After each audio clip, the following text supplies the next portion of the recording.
अदम एतमाद की तहरीक आइन, कानून और रूल्स के मुताबिक होना ज़रूरी है। किसी गैर मुल्की ताकत को यह हक नहीं कि वो साजिश के तहत पाकिस्तान के अवाम की मुंतखब हुकूमत को गिराए।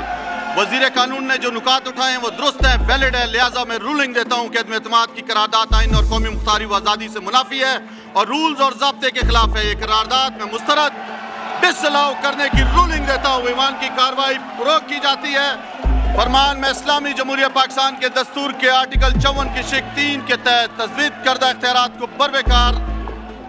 एक बहुत बड़ी खबर आपको देने वाले हैं और बड़ी खबर यह है कि जैसा कि वज़ीर आज़म पाकिस्तान कल इमरान खान ने कल कहा था कि तहरीक अदम एतमाद जो है ये नाकाम होगी। मैं मैच में खेलने के लिए जा रहा हूँ, मैंने वहाँ पे मैच खेलना है और जीत के आना है। उनसे बार बार जब पूछा गया कि आप मैच हार गए अगर तो क्या होगा, तो उन्होंने कहा मैंने हार के बारे में सोचे नहीं है। सरप्राइज़ का जिक्र करते हुए सरप्राइज़ का उन्होंने कहा कि सरप्राइज़ होगा और सरप्राइज़ के टाइम पे होगा।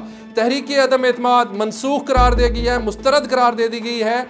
जो ही इजलास शुरू हुआ, वज़ीर कानून जो है फवाद चौधरी, उन्होंने कहा कि ये जो करारदाद है ये आइन के आर्टिकल 5 के मुनाफी है, उससे टकराती है। लिहाजा इस करारदाद को मुस्तरद किया जाए, मनसूख किया जाए और ख़ारिज किया जाए। डिप्टी स्पीकर कौमी असम्बली कासिम सूरी ने इस पॉइंट को वैलिड करार देते हुए करारदाद को कल अदम करार दे दिया, इस करारदाद को मनसूख कर दिया और कौमी असम्बली का नया इजलास 25 अप्रैल 2022 को तलब कर लिया। थोड़ा सा आपका इसको बैकग्राउंड बताता हूँ कि रात को क्या हुआ। कल रात बड़ी अहम रात थी, इस रात में बड़े अहम फैसले हुए और वो कुछ चीज़ें जो हैं आपके साथ शेयर करनी ज़रूरी हैं और जो कि इस सारे वाक़े का, इस सारे सूरत हाल का बैकग्राउंड है, इसको समझना बहुत ज़रूरी है। सबसे पहले आपको ये बता दूँ, कल रात गए वज़ीर आज़म इमरान खान ने एक इंटरव्यू दिया। उस इंटरव्यू में उन्होंने बहुत अहम बातें की और वो बातें जो है वो चूँकि बातें बहुत लेट हो चुकी थी, इसलिए वो इनकी बातों को ना समझते हुए अपोजिशन फैसला नहीं कर पाई और वो जो बात कर रहे थे कि सरप्राइज़ दूंगा, वो सरप्राइज़ उन्होंने दे दिया। कुछ चीज़ें आपके सामने आपके साथ शेयर करता हूँ, उनमें इम्पॉर्टेंट चीज़ें क्या थी। नंबर 1, इमरान खान ने कहा कि मैं एक सरप्राइज़ दूंगा और सरप्राइज़ क्या होगा। सरप्राइज़ के बारे में बार बार पूछने पर भी इमरान खान ने कहा कि ये सरप्राइज़ वक्त आने पर बताऊंगा, लेकिन ये जो अचकन सिलवाई हुई है ये ज़ाया जाएगी, ये इमरान खान ने कहा। अच्छा, एक और बात आपको बड़ी ज़रूरी इस मामले में एक और बड़ी ज़रूरी बात आपको बताता हूँ और वो ये कि इमरान खान ने कहा कि ये जो लेटर वाला मामला है, ये जो डॉक्यूमेंटेशन वाला मामला है, ये मामला जो सलामती कौंसिल है, जो सिक्योरिटी कौंसिल है, उसकी नज़रों में आ चुका है और उसके मिनट्स में इस डॉक्यूमेंट्स की जो हैसियत है, इस डॉक्यूमेंट्स का जो रोल है, इसकी अथेंटिसिटी है, वो सारी उसके मिनट्स में आ चुकी है। उसने इस डॉक्यूमेंट्स को दुरुस्त करार देते हुए कहा है कि ये बैरूनी मुदाखलत है और इस पॉइंट को मद्देनज़र रखते हुए इस पर काम जारी था। वज़ीर कानून फवाद चौधरी ने इस कानून को इस पॉइंट पर बात करते हुए आर्टिकल 5 के तहत कि ये करारदाद, कोई ऐसी करारदाद पेश नहीं की जा सकती जिसमें बैरूनी मुदाखलत हो। बैरूनी मुदाखलत के ज़रिए पाकिस्तान के वज़ीर आज़म को हटाने, उसको किसी भी तरह से ख़त्म करने, वज़ीर आज़म का ओहदा ख़त्म करने की जो भी कोई कोशिश की जाएगी वो आर्टिकल 5 के तहत कानून के मुनाफी है। ये बात हुई। अब थोड़ा सा बढ़ते हैं आगे। वज़ीर आज़म जो कॉन्फिडेंट थे, आप ये देखें कि एक तरफ वज़ीर आज़म है, एक तरफ इमरान खान है अकेला और उसके चेहरे पर जो मुस्कुराहट है, उसके चेहरे पर जो कॉन्फिडेंस है वो अनमैचेबल है, वो आपको ढूंढने से भी नहीं मिलेगा। दूसरी तरफ कौन है? दूसरी तरफ सारा अचार इकट्ठा हुआ है और वो सारा अचार, आप उनके चेहरे देखें ज़रा, उनके चेहरे देखें, उनके चेहरों से ही लग रहा है कि वो हारे हुए हैं। इमरान खान के खिलाफ तहरीक अदम एतमाद ला रहे हैं, वो नंबर गेम उनकी पूरी है, उनके वोट पूरे करके बैठे हुए हैं, लेकिन इसके बावजूद उनके चेहरे देखें कि चेहरे कैसे उतरे हुए हैं। अच्छा, वज़ीर आज़म ने कहा कि इस सिलसिले में 2 चीज़ों ने की रोल प्ले किया। एक मैं बता चुका हूँ, यानी कि वो जो सलामती कौंसिल में ये जो तमाम मिनट्स है ये सारे के सारे उनके पूरे हो चुके थे। दूसरी चीज़ बड़ी इंपॉर्टेंट वो ये थी कि KPK में अभी जो रिसेंटली इलेक्शंस हुए हैं, बलदियाती इलेक्शंस हुए हैं, उसमें तहरीक इंसाफ ने क्लीन स्वीप किया है।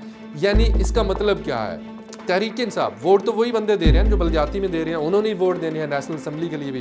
तो एक जो जिसे कहते हैं ना कि आवाज़ खल्क को नकारा खुदा समझो, तो आवाज़ खल्क जो है वो ये कह रही है कि PTI जिंदाबाद।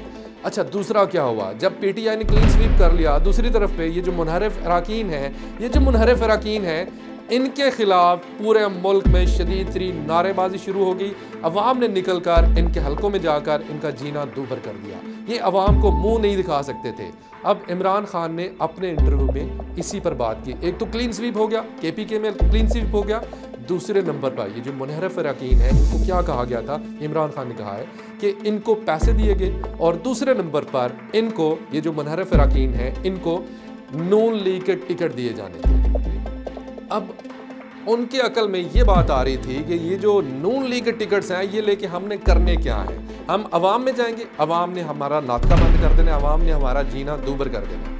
तो ये उनके वो बड़े मखमसे में थे, वो पैसे पकड़ चुके थे, अब वो वापस भी नहीं कर सकते थे। लेकिन उसके साथ साथ अब देखिए सिंध हाउस में कैसी मंडी लगी हुई थी। सिंध हाउस में उनको बाकायदा एक मैं पहले भी जिक्र कर चुका हूँ इसका, सिंध हाउस को उनमें एक दरवाजे से गुजारा जा रहा है जहाँ पे सारा कुछ नज़र आ रहा है कि ये चेहरे हैं वो जिन्होंने अवाम के वोट पे डाका डाला है। कानून की बात करते हैं, असूल की बात करते हैं। क्या ये असूल हैं आपके कि आप वोट तो लें तहरीक इंसाफ के नाम पे, और किसी पार्टी से पैसे पकड़ के आप वो वोट जो है वो डाल दें दूसरे की झोली में? या ये अवाम के साथ एक किस्म का फ्रॉड नहीं है? क्या ये अवाम को धोखा नहीं दिया जा रहा? ये सारी बात, अच्छा ये चीज़ें हो गई। इस बात पे इमरान खान बड़े कॉन्फिडेंट थे। इमरान खान ने बड़ी और भी खुलकर बातें की, वो सारी की सारी इस मुख्तसर से वीडियो में नहीं पेश की जा सकती। लेकिन एक और बात जो उन्होंने की, उन्होंने कहा कि अमेरिका ये समझ रहा था कि वो इस तरह के डॉक्यूमेंट, इस तरह का पैगाम पहुंचाकर वो हो जाएंगे, वो मुतमईन हो गए कि ये बस ये इसको कबूल कर लिया जाएगा, जैसा कि हमेशा होता रहा, माजी में ऐसा होता रहा। लेकिन ये था इमरान खान तो ज़िद का पक्का, जो जिसे कहते हैं ना कि आखिरी बाल तक खेलने वाला। तो ये आखिरी बाल तक उसने खेला।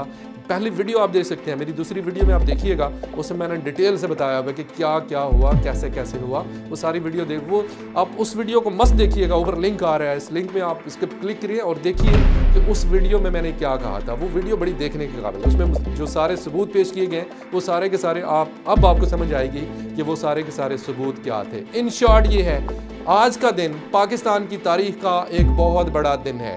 आज के दिन तहरीके अदम एतमाद जो है वो नाकाम हुई। टेक्निकल बुनियादों पर आइन के मुनाफी एक करारदाद जो लाई गई उसको मुस्तरद कर दिया। जी, ब्रेकिंग न्यूज़ ने आपको ये खबर दी थी, हम आपको ये खबर दे रहे हैं कि पाकिस्तान जो वज़ीर आज़म हैं उन्होंने असम्बलियाँ तहलील करने की तजवीज़ जो है सदर साहब को भेज दी है। एक सेकंड जी, असम्बलियाँ तहलील कर दी गई हैं। वज़ीर आज़म पाकिस्तान ने जो तजवीज़ भेजी थी, अभी ताज़ा तरीन सूरत हाल, अभी रिपोर्ट आई है मेरे पास कि असम्बलियाँ तहलील कर दी गई हैं। वज़ीर आज़म ने ये कहा था, वज़ीर आज़म का बयानिया ये था, बड़ा स्ट्रॉन्ग बयानिया था, उस पर बड़े कॉन्फिडेंस से कि हमारे फ़ैसले, पाकिस्तानी अवाम के फ़ैसले हमारी अवाम को करने चाहिए, ना कि बैरूनी ताकतों को। तो उन्होंने इस कौमी असम्बली के इजलास के बाद एक ये कहा था, तजवीज़ दी थी, अपनी तजवीज़ जो है वो भेजी थी कि असम्बलियाँ तहलील कर दी जाएँ, और सदर मुमलकत ने उनकी तजवीज़ को कबूल करते हुए असम्बलियाँ तहलील कर दी हैं।